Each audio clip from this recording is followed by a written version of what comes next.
Les héros mythologie, Hélène, Thésée, Ulysse, Hercule, de la collection Quelle histoire.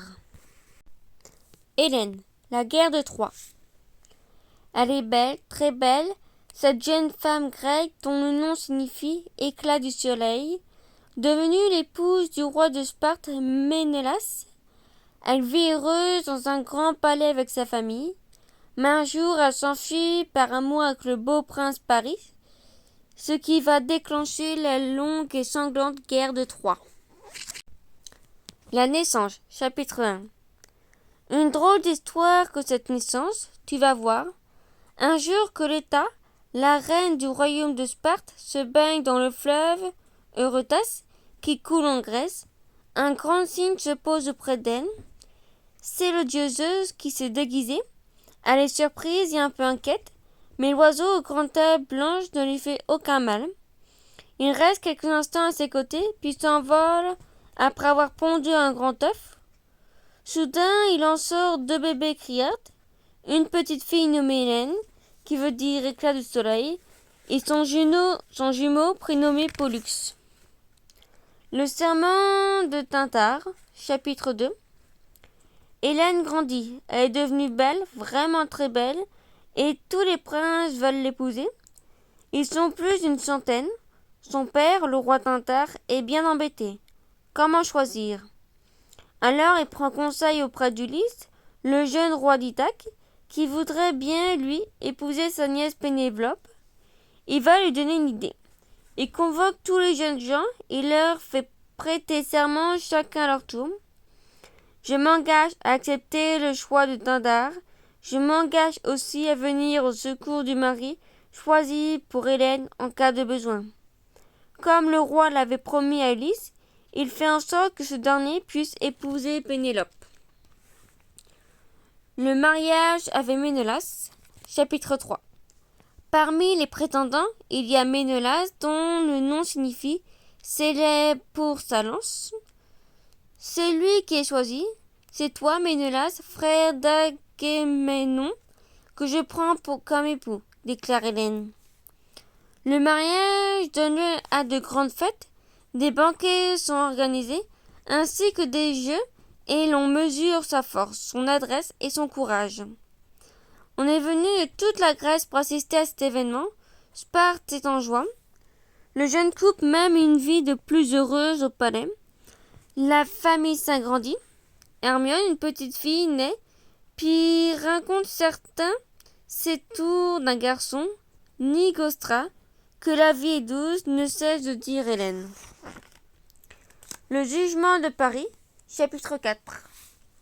Pendant ce temps, loin de Sparte, au mont d'Ida, le jeune berger Paris, fils de Priam, le roi de Troie, est choisi par Zeus pour régler une sombre dispute entre déesses. Il s'agit de savoir qui est la plus belle entre Héra, Athéna et Aphrodite. Chacune essaye de le tenter, de l'amadouer. Héra lui dit « Je te promets de régner sur l'Asie et l'Europe. » Athéna renchérit « Je te promets les plus grands succès guerriers. » Aphrodite prend la parole à son tour. « Moi je te promets la plus belle des femmes. » Elle pense à Hélène. Paris n'hésite pas un très longtemps. Il déclare qu'Aphrodite est la plus jolie des trois déesses et lui offre une pomme d'or. L'enlèvement, chapitre 5. Quelque temps plus tard, Aphrodite organise le départ de Paris pour Sparte. Il arrive en tant qu'ambassadeur du roi de Troie et est reçu au palais par Ménélas. Tout se passe bien, mais Ménélas quitte la ville pour aller à un enterrement. Paris rencontre alors Hélène et la promesse d'Aphrodite se réalise. Comme tu es belle, tu es la femme de ma vie. Fuis ensemble ou je t'enlève, dit le Troyen. Hélène, tombée sous le charme de cet homme, si sûre de lui, décide de le suivre. Elle abandonne son foyer, ses enfants et son royaume pour s'enfuir à Troie. Lorsque Ménélas rentre et Sparte, Hélène a disparu. Le début de la guerre de Troie, chapitre 6. Tous les chefs grecs, respectant le serment de Tintare, se mobilisent. Il s'agit aux côtés de Ménélas d'aller libérer Hélène. C'est ainsi qu'est déclenchée la guerre de Troie qui va durer 10 longues années. Les grands guerriers sont là. Il y a Ulysse, Pétrole, Agamemnon et Achille aussi. Allez, en route, il est temps de partir, s'écrie Ménélas. La flotte des Grecs, toute voile dehors, traverse les mers et débarque sur la plage au pied des hautes murailles de Troie. Les combats s'enchaînent et défaites aussi. Les déesses s'en mêlent. Aphrodite est du côté des Troyens, Athéna et Héra du côté des Grecs. Que faire? Le duel entre Ménélas et Paris, chapitre 7. On décide d'organiser un duel entre Ménélas, le mari, et Paris, l'amoureux, Hélène étant le prix. Les deux hommes, protégés par de lourds boucliers et des casques à crinière, sont armés de longs javelots et d'épées garnies de clous d'argent. Homère, le poète grec, raconte le combat dans son livre l'Iliade. Ménélas, dont l'épée a été cassée, bondit sur Paris, s'empare de la courroie de son casque et cherche à l'étrangler. « Je vais te tuer, dit-il. » C'est alors qu'Aphrodite fait tomber un épais brouillard et enlève Paris, qu'elle transporte en lieu sûr. Incroyable, Ménélas, déclaré vainqueur, devrait retrouver Hélène et la guerre se terminer, mais... Le bouillon Achille, chapitre 8. Après le duel, Hélène refuse de quitter Paris. Non, non et non, je ne veux pas retourner à Sparte avec Ménélas, je reste à Troie. Une décision lourde de conséquences, puisque la guerre va continuer. Parmi les combattants grecs, Achille est l'un des meilleurs. On dit qu'il avait tué plus de 70 Troyens, un record, et il y a un gros défaut. Il est très coléreux, d'où son surnom de bouillon Achille. Peu importe, il se bat sans jamais reculer. Il semble invincible, et c'est peut-être vrai, car quand il était bébé, sa mère l'a trempé dans un fleuve miraculeux en le tenant par un pied.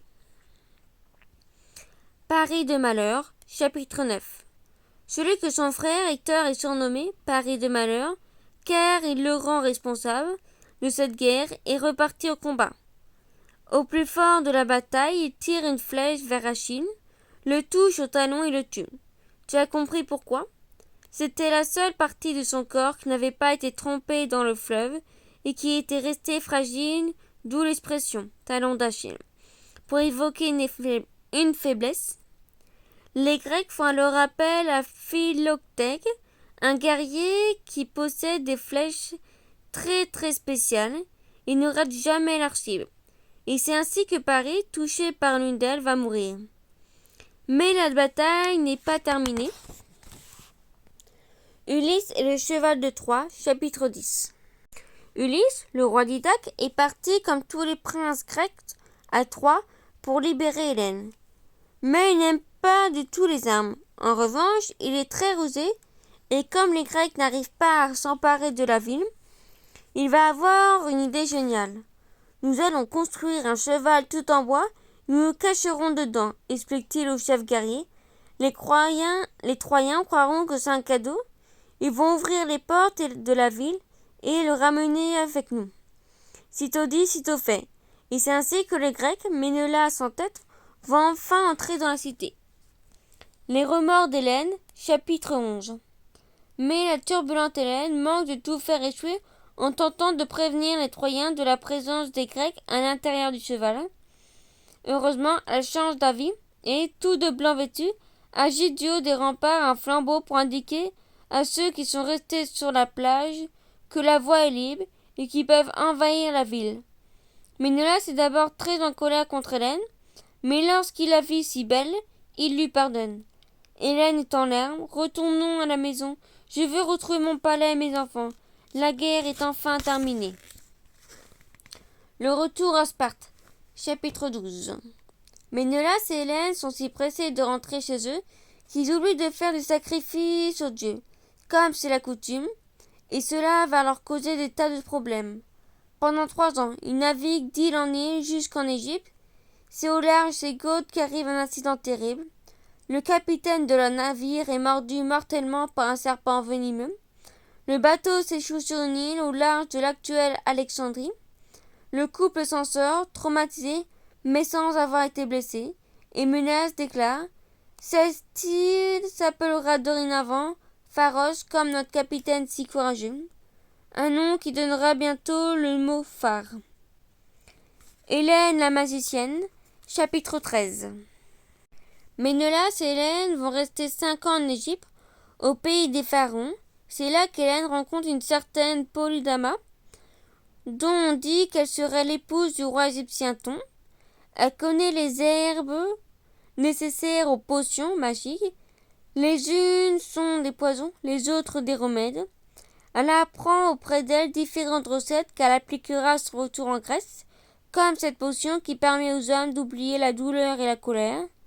Après plus de 15 années passées loin de chez eux, Hélène et Ménélas reprennent enfin le chemin de Sparte. La mort d'Hélène, chapitre 14. Le couple vit heureux jusqu'à la mort de Ménélas. Hélène est alors chassée de Sparte par les fils de son mari, ses beaux-fils qui ne l'aimaient pas du tout. Elle trouve refuge chez la reine Polyxo à Rhodes, une île magnifique où vivent des milliers de papillons multicolores. C'est là qu'elle meurt un beau matin. Elle est alors transportée, selon la légende, dans l'île blanche la Claire, dénommée ainsi car elle est constituée de grosses roses presque blancs. C'était à l'embouchure de Danube. C'est un lieu paradisiaque où Hélène passera des jours heureux en compagnie d'autres héros de la guerre de Troie comme Achille ou Hector. Les souvenirs d'Hélène, chapitre 15. Sa beauté est chantée par les poètes anciens, mentionnée par les historiens, saluée jusqu'à nos jours à travers les tableaux, des opéras, des films, des téléfilms et même des pâtisseries. Le peintre Gustave Moreau, au XIXe siècle, a fait son modèle favori. Jacques Offenbach crée La Belle Hélène, un opéra à 3 actes donné pour la première fois à Paris en 1864. Et un cuisinier, Auguste Escoffier, invente un dessert à sa gloire, la poire Belle Hélène. Alors maintenant, quand tu seras au restaurant et que tu choisiras sur la carte une poire Belle Hélène, tu auras une pensée pour cette jolie héroïne grecque dont tu connais enfin l'histoire. Ulysse, l'Odyssée. Ulysse, le roi d'Ithaque, est l'un des héros les plus célèbres de la mythologie grecque. Il participe à la guerre de Troie et construit un bien étrange cheval pour libérer Hélène. Son voyage de retour, raconté par le poète Homère dans son ouvrage l'Odyssée, se montre plein d'imprévus et de dangers, une aventure incroyable. La jeunesse d'Ulysse, chapitre 1. Dans la petite île d'Ithaque, en Grèce, vit le roi Laërte et sa famille. Leur palais magnifique est construit tout en haut de la montagne Laërte et marié à la jolie et douce Anticlée. Ils ont un petit garçon. C'est un bel enfant. On l'a appelé Ulysse. Raconte le grand-père Autolycum, le plus rejeté de l'habitant du royaume. Il ressemble beaucoup à son papa. Il est brun avec des cheveux bouclés, mais il a les yeux de sa maman. Je crois bien qu'il régnera à son tour sur ce pays de pêcheurs et de chasseurs. Argos, le chien, accompagna Ulysse partout. Ils coururent ensemble dans les campagnes à la recherche de lapins et parfois de gros sangliers. Ulysse amoureux, chapitre 2. Ulysse a grandi, c'est maintenant le roi d'Ithaque.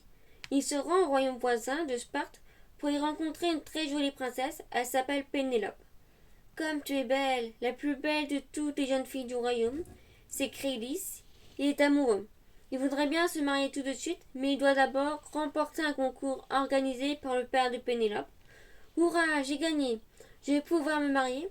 Et c'est ainsi que Pénélope devint la femme d'Ulysse et donne bien vite naissance à un petit garçon, Télémaque. La guerre de Troie, chapitre 3. La guerre éclate car le prince de Troie, Paris, a enlevé la belle Hélène, la cousine de Pénélope. Tous les rois grecs, dont Ulysse, sont partis la libérer. Ulysse n'aime pas les armes, et puis ce n'est pas un costaud comme les autres guerriers, comme Achille réputé pour son courage et sa force, mais il est bien plus futé. Regardez ce cheval tout en bois, je vais entrer à l'intérieur avec beaucoup d'autres soldats. Les Troyens croiront que c'est un cadeau. Ils vont ouvrir les portes pour le prendre. Nous serons dedans et nous entrerons dans la ville. Génial, non? Les Leutophases, chapitre 4. Le combat dure 10 ans. Les Grecs gagnent la guerre. Chacun peut rentrer chez soi. Ulysse embarque avec ses compagnons. Ouf, nous rentrons. Larguez les amarres, destination Ithaque. Le jeune roi et ses amis, poussés par le vent, s'arrêtèrent d'abord chez les Cigognes, les guerriers menaçants, puis chez les Leutophages, des gens très doux et très gentils, qui se nourrissent de plantes qui offrent aux voyageurs. Que c'est bon, ça a le goût du miel, dit l'un. On dirait des lotus, dit l'autre. Ce sont bien des lotus, mais ils font perdre la mémoire. Bien vite, pas un homme ne veut reprendre la mer, car ils ont oublié qui ils sont et où ils vont. Ulysse se fâche et doit les ramener de force sur le bateau. Le Cyclope, chapitre 5. Un jour, Ulysse et ses hommes débarquent sur une terre inconnue, découvrant dans une grotte des chevreaux et des brebis qui vont manger. Mais arrive le propriétaire, il est très grand et surtout, il n'a qu'un seul œil. C'est Polyphème, l'un des cyclopes de l'île des Jurons. Très en colère, il emprisonne les hommes dans la grotte. Comment s'échapper? Ulysse fait boire du vin au cyclope qui, ivre, s'endort. Il en profite pour lui crever son œil unique et faire sortir ses amis grâce à une ruse. Très réussi, il attache chacun de ses compagnons à un mouton. Lorsque le cyclope, dorénavant aveugle mais réveillé, pousse dehors son troupeau pour qu'il n'aille pas tuer, ce sont Ulysse et ses marins qui libèrent sans s'en douter. La tempête des vents, chapitre 6. On retrouve dans la troupe dans un grand manoir chez Éole, le dieu des vents, qui vit là avec ses 12 enfants. Après avoir été chouchouté pendant 1 mois, il est temps de repartir. Éole dit à Ulysse, écoute-moi bien, j'ai emprisonné tous les vents violents dans cette grosse outre, une petite brise vous poussera chez vous, surtout ne l'ouvre pas, sinon, gare à la tempête. Alors qu'apparaît au loin Ithaque et qu'Ulysse prend un repos bien mérité, les marins découvrent l'outre. Qu'est-ce qu'elle contient? Du vin? Des pièces d'or? On va voir. Et ce qui devait arriver arriva. Le vent s'échappa, pas content de tout, et les navires sont emportés vers le large. Circé la magicienne, chapitre 7. À peine délivrés d'un horrible géant de la tribu des Étrions, les marins débarquent sur un îlot magnifique, avec les ruisseaux qui chantent et de belles forêts. Quelques hommes partent en expédition et rencontrèrent la maîtresse des lieux, la magicienne Circé. Vous devez avoir faim et soif après un si long voyage. Tenez, buvez ce délicieux mélange de vin, de lait et du miel. Sitôt dit, sitôt fait. Mais les hommes se transformaient en cochons tout roses, avec de petites queues au tire-bouchon. C'est la panique. Heureusement, Ulysse va les secourir et oblige Circé à leur redonner leur aspect humain. Ils vont alors passer des jours heureux auprès d'elle. Les Enfers, chapitre 8. Il est temps de partir, direction les Enfers où Ulysse doit, suivant le conseil de la magicienne Circé, trouver le célèbre devin Tirésia, qui lui prédira son avenir. C'est au pays des Cimmériens, où le soleil ne se lève jamais, que les hommes débarquent. Là, Ulysse creuse un grand trou. Et du bord, il y a une vue plongeante sur le royaume des morts. Il reconnaît sa amie tuée à Troie, sa mère Antiglée et surtout Tirésia, toujours aussi intimidant, l'aveugle de Thèbes, a conservé tout son esprit dit. Ne t'inquiète pas, tu vas rentrer dans ton royaume d'Ithaque et retrouver ta douce Pénélope. Il y a aussi Télémaque, ton fils, mais les chemins seront difficiles et tu perdras tes compagnons. Toi seul réussiras. Ulysse retourne alors à son navire. Les sirènes. Chapitre 9. Circé, la magicienne, dit à Ulysse de faire bien attention aux sirènes qui se cachent dans les falaises d'une île voisine. Ce ne sont pas des femmes poissons, comme on le connaît aujourd'hui, mais d'horribles femmes oiseaux, aux griffes pointues. Elles chantent des mélodies très douces qui attirent les marins vers les rochers et font sombrer leurs navires. Ulysse est très curieux, mais aussi très futé. Il a dit à ses marins, « Attachez-moi bien aux mattes, et je vais vous boucher les oreilles avec de la cire, comme cela. Moi j'écouterai, vous naviguerez, et nous ne ferons pas naufrage. Ce qui est fait, et tout se passe pour le mieux. Charybde et Scylla. Chapitre 10. Surgissant de chaque côté d'un étroit passage, on appelle cela un détroit. Deux horribles monstres montent la garde.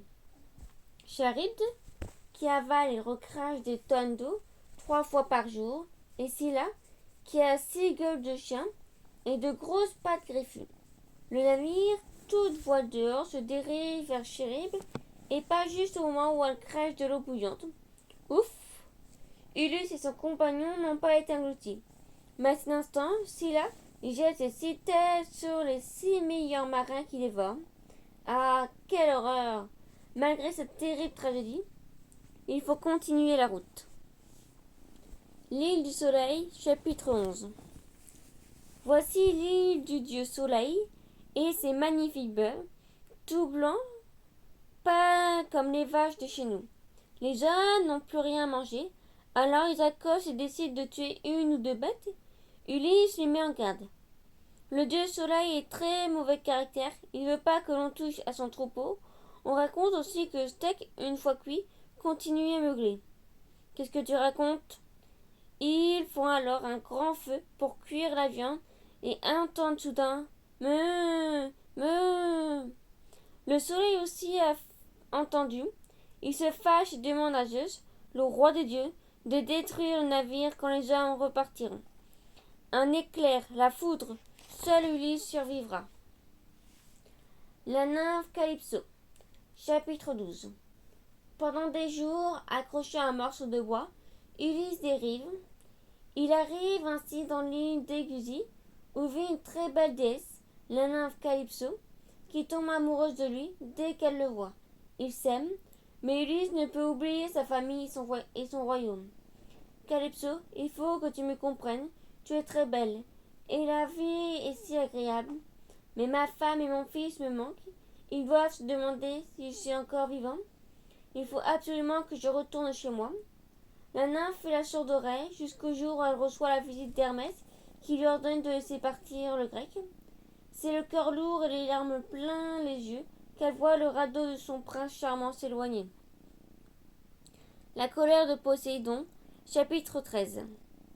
Poséidon, très en colère, déclenche encore une violente tempête, toujours pour venger l'agression de son fils Polyphème, le cyclope. Alors qu'Ulysse, seul sur son radeau, secoué par des grosses vagues, va se noyer, Ino, la déesse de l'écume, qui deviendra la protectrice des marins et des naufragés, vient à son secours. Le voilà sauvé. Il va s'échouer sur une plage des Fées anciens, un peuple de riches commerçants. Il est invité au palais du roi, où l'on prend soin de lui. Il se met à raconter ses aventures. Je suis le roi d'Ithaque. Il y a bien longtemps, j'ai pris la mer pour aller combattre à toi. Je n'ai qu'un désir, rentrer à la maison. Alors, un des navires du roi va le conduire sur son île natale, qui atteint au petit matin. La ruse de Pénélope. Chapitre 14. Pendant ce temps-là, au palais d'Ithaque, Pénélope attend son cher Ulysse. Les années passent et nombreux sont ceux qui lui disent de se remarier, mais elle est certaine qu'il va revenir. Comment faire patienter tous ceux qui veulent l'épouser? Je choisirai, lui dit-elle, quand j'aurai fini de tisser ce grand drap dans lequel mon beau-père sera enterré. Mais elle ruse. Elle tisse dans la journée et la nuit défait son travail. Comme cela, je gagne du temps et le drap ne sera jamais terminé avant le retour d'Ulysse. Malheureusement, une servante la surprend un jour et Pénélope doit se décider à prendre un nouveau mari. Le concours. Chapitre 15. Pénélope organise alors un grand concours de tir à l'arc pour départager les nombreux hommes qui veulent l'épouser. Je suis bien triste, mais je n'ai plus le choix, dit-elle en regardant vers le large. Pas une voile à l'horizon. Je prendrai celui qui sera le plus habile. Un mendiant que personne ne connaît, vieux et sale, s'inscrit en concours. Et il gagne. Surprise dans le public, l'ancienne nounou d'Ulysse et son chien Argos sont les premiers à reconnaître le voyageur. C'est lui, c'est notre maître. Pénélope s'élance à son tour et tombe dans ses bras. Télémaque, son fils, parti à sa recherche, ne tarde pas à les rejoindre. La vie peut alors reprendre son cours. Vive le roi d'Ithaque. Hercule, les 12 travaux. Hercule pour les Romains, Héraclès pour les Grecs, seul le nom change. Mais l'histoire de ce personnage d'une force hors du commun est la même. On le connaît pour les exploits extraordinaires qu'il réussit, connus sous le nom des 12 travaux. Combattre un monstre, cueillir des pommes d'or, capturer une biche. L'enfance d'Hercule, chapitre 1. C'est à Thèbes, en Grèce, que vivent Alcmène et son mari Amphitryon. Ils sont très amoureux. Mais un jour, Zeus, le roi des dieux, prend la forme d'Amphitryon pour séduire Alcmène. De cette union va naître un petit garçon, Hercule. Fils d'une mortelle et d'un dieu, il est doté d'une incroyable force. Une nuit, alors que le jeune enfant dort paisiblement aux côtés de son frère Iphiclès, 2 serpents se faufilent dans leur berceau. Iphiclès est terrorisé. Il pleure et appelle sa mère. Hercule, il n'a pas du tout impressionné, s'empare du serpent et l'étrangle. Très vite, Héra, la femme de Zeus, apprend l'existence de l'enfant. Terriblement jalouse, elle va tout faire pour embêter notre héros tout au long de sa vie. Une jeunesse tumultueuse. Chapitre 2. Le jeune garçon apprend le maniement des armes. Il est très indiscipliné et très fort aussi. À 18 ans, il mesure plus de 2 mètres et le temps passe, il devient papa. Mais un jour, pris d'un grand coup de folie sous l'influence de la Dacéra, il s'en prend à sa femme et à ses enfants. Plein de remords, il va rencontrer Phitis, l'oracle de Delphes. On dit que cette femme, choisie pour les prêtres, parle au nom de Dieu et prédit l'avenir. Elle lui dit: tu as fait de très grosses bêtises, voilà ta punition.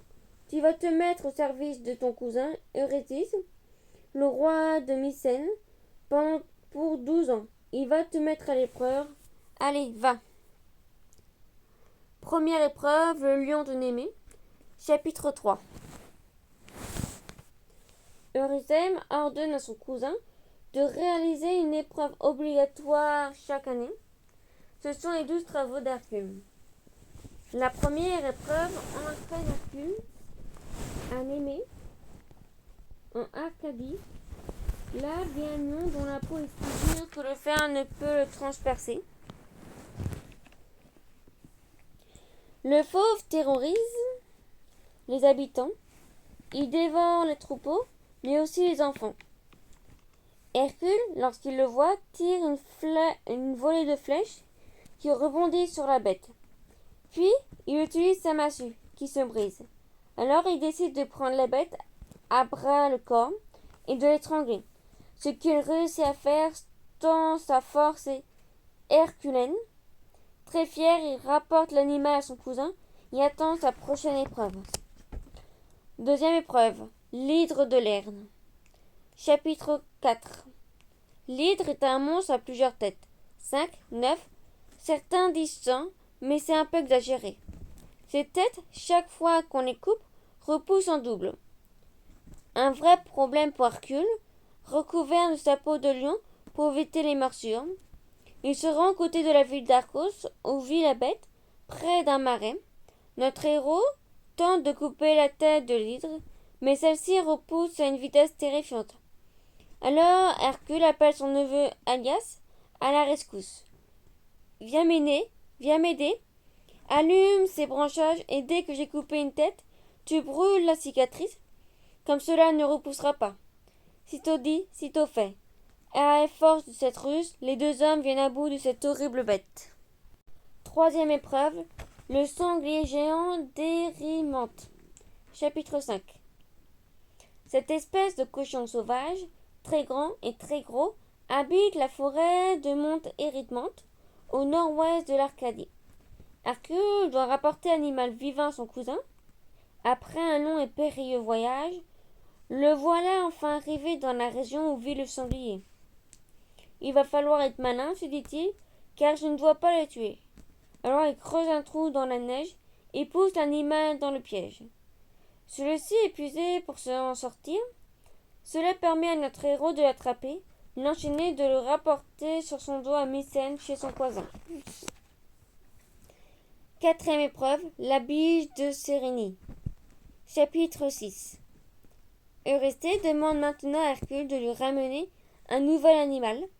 Extraordinaire. Ah, cette biche, elle est magnifique de son repère de Sérénie, des cornes d'or, des sabots d'airain, une sorte de cuivre, un pelage tacheté et, surtout, d'une extrême rapidité.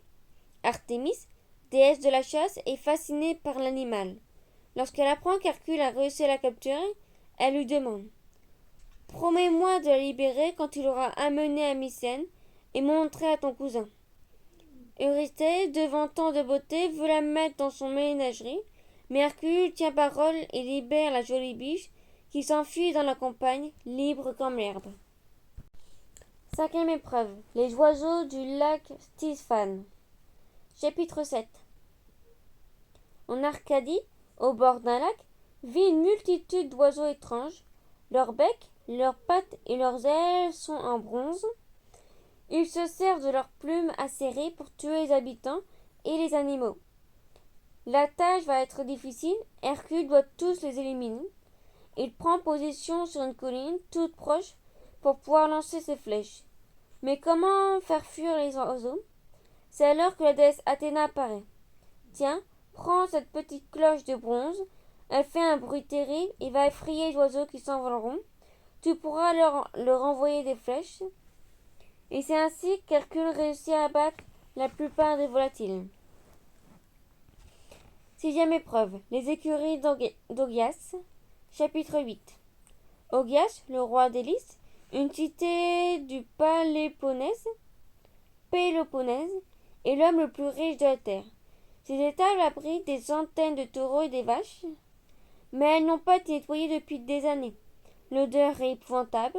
Hercule devra tout remettre en propre en une journée seulement. Une épreuve que tous disent impossible. Et pourtant, Iliade donne un nouveau coup de main à son oncle. Nous allons faire un trou dans le mur des étapes et détourner le cours des deux ruisseaux qui passent à côté de la ferme. Et en rien de temps, tout sera propre sans avoir à balayer. Pas mal mon idée, non? Encore une fois, Hercule réussit son épreuve. Septième épreuve, le taureau crétois de Minos. Chapitre 9. Ces 6 premiers travaux sont devenus des exploits incontestés. Toute la Grèce célèbre le héros. Eurysthée, un peu jaloux, décide alors d'éloigner son cousin de Grèce, et voici ce dernier en route pour la Crète, où règne le roi Minos. Une bête terrible ravage l'île et Hercule doit le capturer. Je suis bien content que tu sois venu nous débarrasser ce taureau à la force incroyable, lui dit le souverain. En plus, il crache des flammes, méfie-toi. C'est à main nue qu'Hercule attaque la bête. Après un long combat, il arrive à la neutraliser, bien enchaîné, à être transporté à Mycène. Preuve une nouvelle fois qu'Hercule est le plus fort de toute la Grèce. Huitième épreuve, les juments de Diomède. Chapitre 10.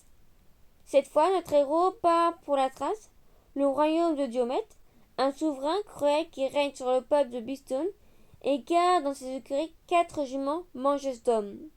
Elles se nomment Dinos, Limpan, Pandargos, Exatos. Hercule va devoir les attraper, aidé de son ami Herbert, fils de dieu Hermès, du dieu Hermès. Il réussit à les capturer. Malheureusement, les redoutables créatures dévorent le pauvre compagnon d'Hercule. Fou de désespoir, ce dernier s'empare du roi Diomède, qui donne à manger à ses propres juments. Enfin rassasiée, celle-ci se laisse conduire à Mycène sans trop de résistance. On dit que Percéphale, le cheval d'Alexandre le Grand, serait un descendant d'une de ses juments de Diamène. Neuvième épreuve, la ceinture d'Hippolyté, chapitre 11. Cap au nord, vers la terre des Amazones, Le voyage en bateau est long et pénible, surtout que notre héros a le mal de mer. Après plusieurs jours de traversée, l'équipage arrive dans le port de Thémiscère, où vit la reine Hippolytée, qu'Hercule doit approcher de très près pour s'emparer de sa ceinture en or. La reine tombe amoureuse du héros et lui dit: Tu veux cette ceinture, je te la donne en signe d'amour. Tout aurait pu bien se terminer, mais c'était sans compter sur la jalousie de la déesse Héra, qui organise un complot dont Hippolytée est la victime. Les Amazones s'attaquent alors à Hercule, ses compagnons qui doivent s'enfuir précipitamment. Heureusement, ils rapportent avec la fameuse ceinture. 10e épreuve, le troupeau de Cérion. Chapitre 12. Direction le sud de l'Espagne, près de Gibraltar, dans l'île d'Eurété, Hercule doit s'emparer du troupeau de bœufs du monstrueux roi Cérion, qui possède 3 têtes, 6 bras et 3 corps. Le voyage par le sud, à travers l'Afrique, est pour signaler son passage vers l'Europe de toute sa force. Il frappe un grand coup sur le sol, ce qui provoque un grand tremblement de terre. Cela crée une ouverture de la mer Méditerranée vers l'Atlantique, et 2 montagnes baptisées colonels d'Hercule. Après avoir envoyé 3 flèches dans chacune des têtes de Cérion, il s'empare du troupeau et commence le chemin du retour par le nord à travers l'Europe. 11e épreuve, la pomme d'or du jardin des Hespéridés. C'est dans un jardin extraordinaire que poussent les pommiers aux fruits d'or, sous la garde des filles d'Atlas, appelées les Hespérides. Hercule part à la recherche de leur père, le géant fils de Titan, qui soutient la voûte céleste. Atlas dit: Je suis le seul à pouvoir me rendre au jardin et te ramener les 3 pommes d'or. Mais il faut que tu portes le ciel à ma place. Hercule accepte. Atlas, qui a récupéré les pommes, serait bien heureux de laisser Hercule porter le ciel. Notre héros comprend qu'il va devoir ruser. Très bien, je garderai le ciel. Mais peux-tu me remplacer le temps que je protège mes épaules pour ne pas me blesser? Atlas accepte. Hercule en profite pour ramasser les 3 fruits et file vite les rapporter à Mycène. 12e épreuve, le chien Cerbère. Chapitre 14. Voici la dernière épreuve, se rend dans les enfers pour attraper son gardien. Le chien Cerbère, c'est un cap Tena dans le sud de la Grèce, qu'Hercule emprunte le tunnel qui mène dans ce monde souterrain. Il rencontre Hadès, le dieu des morts. Je suis venu pour enlever Cerbère, lui dit notre héros. Pourquoi pas, lui répond le dieu, mais à condition que tu n'utilises aucune arme. Marché conclu. Hercule suit les traces de l'animal, le trouve et réussit à l'immobiliser. Il ramène le chien à Mycène, mais Eurysthèse, terrifié, ordonne à son cousin de renvoyer le molosse aux enfers et de quitter la ville pour toujours. Les dernières années. Chapitre 15. Hercule, notre vaillant héros, a terminé ses 12 longues et pénibles épreuves. Il va maintenant pouvoir se reposer. Il se remarie, fonde une nouvelle famille et a plein d'enfants. Mais il n'est toujours pas très sage. Sa femme, jalouse et déçue, se venge en l'empoisonnant. Les douleurs sont terribles. Il pleure et crie quand soudain, Zeus arrive avec son char et l'enlève pour rejoindre l'Olympe, le domaine des dieux. Hercule accède enfin à l'immortalité et épouse Hébé, la déesse de la jeunesse, est désormais fidèle et son histoire devient connue dans le monde entier. Fin. Thésée et le Minotaure. Il est rusé, intelligent et courageux.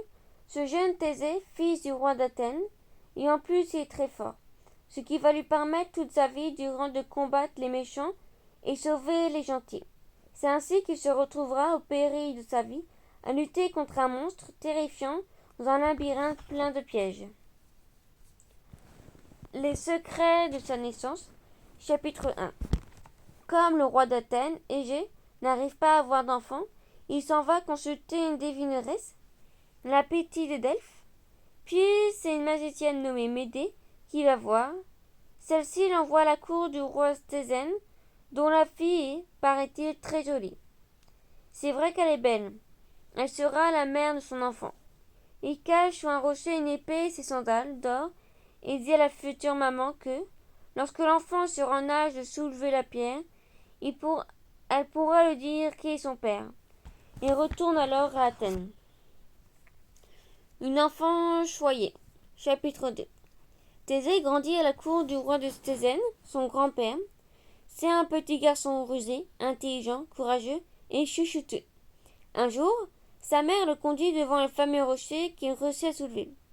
Formidable, mon fils, s'écrie-t-elle en l'applaudissant. Elle lui révèle alors qu'il est le fils du roi d'Athènes et que cette épée et ses sandales sont là pour le prouver. Il prend les objets et part pour Athènes, rejoindre ce père inconnu. Un long trajet plein de péripéties que tu vas découvrir. Plus fort que tous, chapitre 3. La route est longue et dangereuse pour se rendre à Athènes. Thésée rencontre des monstres, des brigands, des drôles d'animaux, mais tous sont vaincus par le courageux jeune homme. Il bat Périphété, un géant dont la massue d'or, un alliage de cuivre. Il fait périr Sinistre, un autre géant, qui en dévorait les enfants. Rien ne lui résiste, il attaque ensuite un lutteur Cercion, pour en tuer encore un géant, juste avant d'arriver à destination. Il arrivait à Athènes. Chapitre 4. Thésée est arrivé à Delphes pour offrir sa chevelure au dieu Apollon, signe de passage de l'enfance à l'âge adulte. Sa coupe de cheveux est très particulière. Il devient la mode. Chez les Grecs, on l'appelle la thésède. C'est ainsi que le jeune inconnu se présente au roi d'Athènes.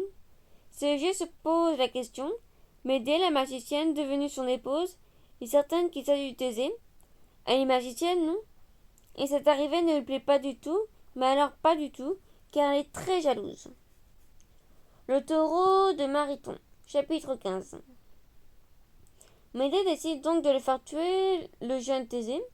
Elle envoie Marathon et, à une quarantaine de kilomètres d'Athènes, combattre un puissant taureau qui terrifie depuis longtemps la population. Cette bête puissance qui souffle le feu par ses naseaux, c'est autre que le taureau crétois de Minos, capturé par Hercule et cours de sa 7e épreuve. Thésée réussit l'exploit de ramener le taureau vivant à Athènes.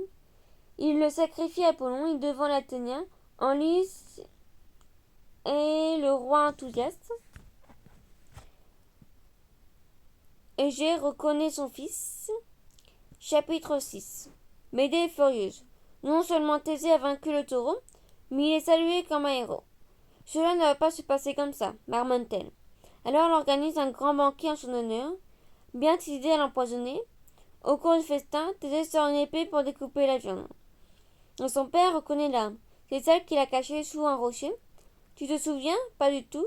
Thésée et son fils, ils ont fait son héritier, chassent Médée et remercient les dieux. Le tribut au roi Minos, chapitre 7. Il existait en Crète un terrible monstre qu'on appelait le Minotaure. Cette créature, mi-homme, mi-taureau, se nourrissait de chair humaine. Tous les 9 ans, Athènes, selon les accords de paix entre les deux royaumes, devait envoyer au roi Minos 7 jeunes garçons et 7 jeunes filles pour nourrir le monstre. Une obligation qui s'arrêterait, disait le traité à la mort du Minotaure. Thésée, tu imagines bien, en apprenant cela, est vraiment choqué, alors il décide de partir avec le jeune Jean et promet à son père de tuer la bête. Le Minotaure et le labyrinthe, chapitre 8. Le Minotaure, cet être mi-taureau mi-homme, n'est autre que le fils du taureau qu'a capturé Thésée à Marathon et qui a sacrifié au dieu d'Apollon à Athènes. Il vit dans une sorte de palais qui a plein de couloirs dont il est impossible de sortir. C'est un labyrinthe, construit sur ordre du roi Minos par l'architecte d'Étale, devenu un nom commun. Alors, comment va-t-on faire, Thésée, une fois à l'intérieur avec les 13 autres jeunes gens, pour tuer la bête et surtout pour retrouver les chemins de sortie? À ton avis? Le fil d'Ariane, chapitre 9. D'Étale, l'architecte, avait donné à Ariane, la fille du roi Minos, la solution pour ne pas se perdre dans le labyrinthe. Dérouler un fil de laine en entrant, puis le suivre pour ressortir. Lorsque la jeune fille aperçoit Thésée, elle le trouve très bon, et elle décide de l'aider. Elle court chercher le fils de laine. Il lui explique comment faire. Après avoir tué le Minotaure au fin fond de son antre, Thésée trouve facilement la sortie et libère ses 13 compagnons. Une fois encore, Thésée a gagné. Le jeu de Délos, chapitre 10. Sur le chemin de retour, Thésée s'arrête à Délos et organise des fêtes en l'honneur d'Apollon, le dieu du chant, de la musique et de la poésie, et qu'il y croit devoir sa victoire sur le Minotaure. Des jeunes filles exécutent une étrange danse qui imite le vol de la crue selon un itinéraire compliqué, retraçant les détours du labyrinthe. Des concours de musique, des courses de chevaux et des rencontres de gymnastique sont organisés. Pour la première fois de l'histoire, les vainqueurs reçoivent une récompense, une palme. La mort du père. Chapitre 11. Thésée reprend la mer, Athènes est enfin vue. Avant de partir, il avait dit à son père que s'il était vainqueur du Minotaure, les voiles de son navire seraient blanches. Mais dans l'excitation du retour, il a complètement oublié cette promesse, et ce sont les voiles noires du départ qui flottent au vent. Que va-t-il se passer? Voyant cela, Thésée, terriblement malheureux, et croyant que son fils est mort, se jette dans la mer et l'engloutit, une mer qui porte désormais son nom. Le roi d'Athènes. Chapitre 12. Thésée devient le seul maître d'Athènes. Il est triste car, à cause de son étourderie, son père est mort. Alors il va tout faire pour que son royaume reste en paix et que son peuple soit heureux. Il fait de bonnes lois, il regroupe les villes indépendantes du royaume pour mieux les protéger. Il fait construire de beaux édifices sur l'acropole et où se réunissent régulièrement les représentants des habitants qui répartis en 3 classes, les nobles, les laboureurs et les artisans. Comme tu le vois, c'est un roi bienfaisant. Le mariage de Thésée. Chapitre 13. Il est temps pour Thésée de se fonder une famille. Il décide de se marier avec Antiope, la reine des Amazones. Elle lui donne peu après un fils dénommé Hippolyte. Ces Amazones sont un peuple de redoutables femmes guerrières, et la sœur d'Antiope, furieuse de cette union, envahit le royaume de ses troupes. La bataille a lieu à Athènes, les combats sont violents. Thésée remporte la victoire. Malheureusement, son épouse meurt à ses côtés, un bien grand malheur pour le jeune homme. Le combat avec les centaures. Chapitre 14. Malgré la tristesse d'avoir perdu sa femme, la vie continue et voilà Thésée parti au mariage de son ami Péritus, le roi de Lapis. Les dieux, les voisins, la famille dont ses cousins les centaures mi-hommes mi-chevaux ont été invités à la noce. Mais le banquet tourne mal car ces derniers ont bu beaucoup trop de vin. Ils attaquent la jeune mariée. Thésée se précipite et à sa rescousse, disperse les assaillants, dont la campagne et remporte finalement la victoire. Quelle soirée sur cette figure sur le Panthéon à Athènes. La fin d'un futur héros. Chapitre 15. Thésée se remarie avec Phèdre, la sœur d'Ariane, mais il n'est pas heureux. Son fils Hippolyte meurt jeune. Puis à cause d'un coup d'état, il est chassé d'Athènes, la ville qu'il aime tant. Et c'est à la cour du roi Lycomède, sur l'île de Cyrus, qu'il meurt après être tombé d'une falaise en se promenant. Ses reliques sont transférées à Athènes dans le temple d'Amphithéos, plus connu sous le nom de Théson.